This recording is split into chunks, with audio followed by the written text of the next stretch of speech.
The Restaurant Manager's Story.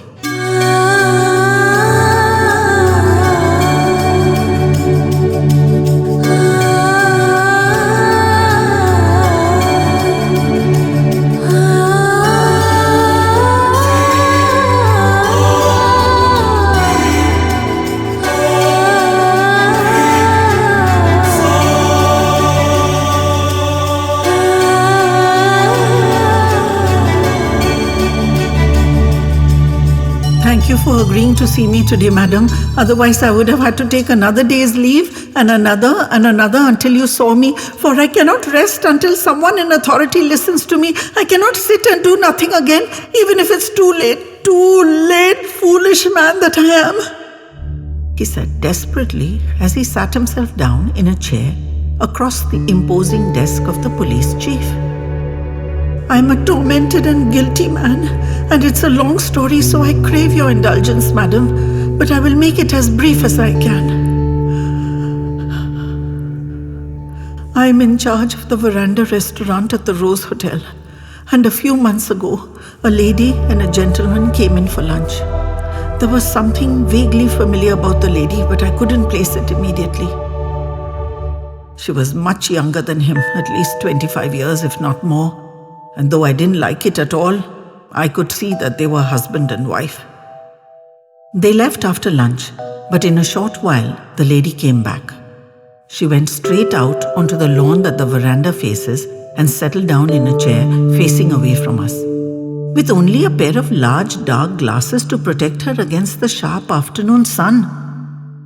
I immediately ordered a garden umbrella for her and took out a pitcher of cold water and a glass. I noticed a magazine and her handbag on the table, but she hadn't touched them. I saw no cell phone, which, you will agree, is unusual these days. She thanked me, but insisted she wanted nothing, and so I left her. But I was worried about her sitting out there in the heat, and every hour or so, I refreshed her pitcher of cold water. It was mostly untouched. She came in only after dark, thanked me briefly and left. Sometime later, the couple came in for dinner. He dined elaborately, while she just tasted a bit of this and that. The next day and the next after that, it was more of the same. She breakfasted alone. If he ate at the hotel, I never saw him, which makes it extremely unlikely.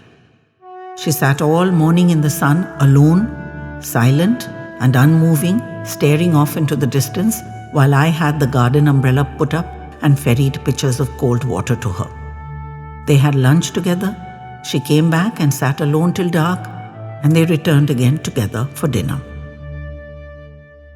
At some point, I'd figured out why she was so familiar. She looked like a slightly older version of our head of housekeeping, Miss Renu, a quite remarkable resemblance. I didn't suppose they would have met. Renu is usually visible only through the immaculate services of the teams she marshals. On what was her last morning, the lady engaged me in conversation for the first and only time, when I went out with another pitcher of cold water. She thanked me and said I'd been most kind to her. I'd been concerned that she would get sunstroke in that intense heat, I'd admitted, and she'd gratified me by sipping some water. I remembered I'd mentioned that the gentleman would not have thanked us if we'd permitted her to get sick, and she had laughed. But her laughter had the ring of cynicism. Did I know she was her husband's third wife? She asked. And I was shocked.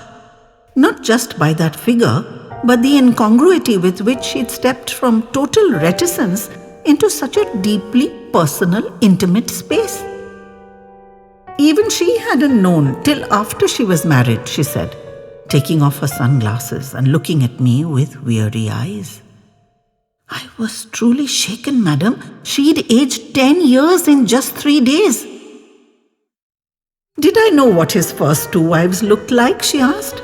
And as I stared blankly at her, she answered, Take a look at her, for they'd looked exactly like herself, she said. Too similar for it to be a coincidence. It seems her husband married the same woman over and over again, she said with a most insincere laugh. 3 times already, and younger every time as he himself grew older.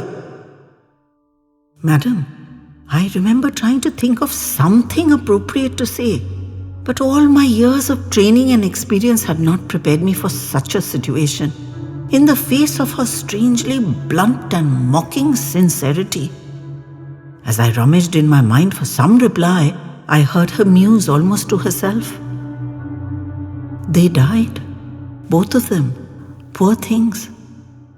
And now, number 4 has been identified. So what does that mean for me, huh? That made me jump, madam. By number 4, she must mean Miss Renu. But surely this lady could not be implying that the respectable-looking gent was serially bumping off his wives? The whole business was unbelievable, like a grotesque Bluebeard fairy tale. Perhaps she sensed my doubt or distaste, for she covered up quickly. I'm taking up too much of your time, and I must go and finish my packing. And placing the sunglasses firmly back on her nose and concealing again those exhausted eyes, she swept up the unread magazine and her handbag and sailed away into my restaurant. I never saw her again, madam. But I couldn't forget her or her strange story. I couldn't decide if I should believe her.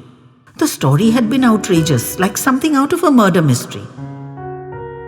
But she'd had an air of urgency that I couldn't so easily dismiss. I wondered if I should mention it to someone. Maybe guest services could get in touch. But on what grounds could I tender a request? It would all sound so ridiculous. But had it been a cry for help? Those tired eyes tormented me. The days passed, and it became later and later to do anything, and I was left with my own tortured conscience and my doubts and anxieties. And so the weeks went by, and I convinced myself that I'd been right to do nothing. Until this morning, when I read in a small article in a back page of the Herald that she has died. Unexpectedly, while he's here in this city on work, not staying at the Rose this time, I should clarify. He's a business magnate, it seems, though I certainly didn't recognize him. Madam, he looked at the police chief with anguished eyes. No man on this earth is more wretched and guilty than I am. I caused her death by my incredible stupidity. How could it have harmed anybody to report it and request a follow-up phone call? But I couldn't believe such a story could possibly be true, despite those tragic eyes. And I didn't want to look like a foolish old man. She reached out to me for help since I'd been kind to her, and fool that I was, I didn't recognize it. I let her down, plying her with water and umbrellas, but denying her what she really needed. She was a sweet, gentle person. And so what if she married a much older man who looked decent and successful? I should have taken that remark seriously. It might have saved her if he'd known someone was watching. But I didn't take that one simple step. And I'll have to live the rest of my days with that burning knowledge, for how can I ever forgive myself? So now the only thing I can do is to try to get justice for her. And that's why I beg you, madam, ridiculous as this story sounds, don't make the same mistake I did. Please, please don't let her down again. She had listened to him uninterrupted, and now she stared at him in silence. A long, deep, evaluating stare. She made decisions and character judgments all day long, and she made her call firmly now. Eyes still locked on his, her hand reached for the phone. "Bring me today's Herald," she snapped into it, and watched as the restaurant manager of the veranda at the Rose Hotel put his head down on her desk and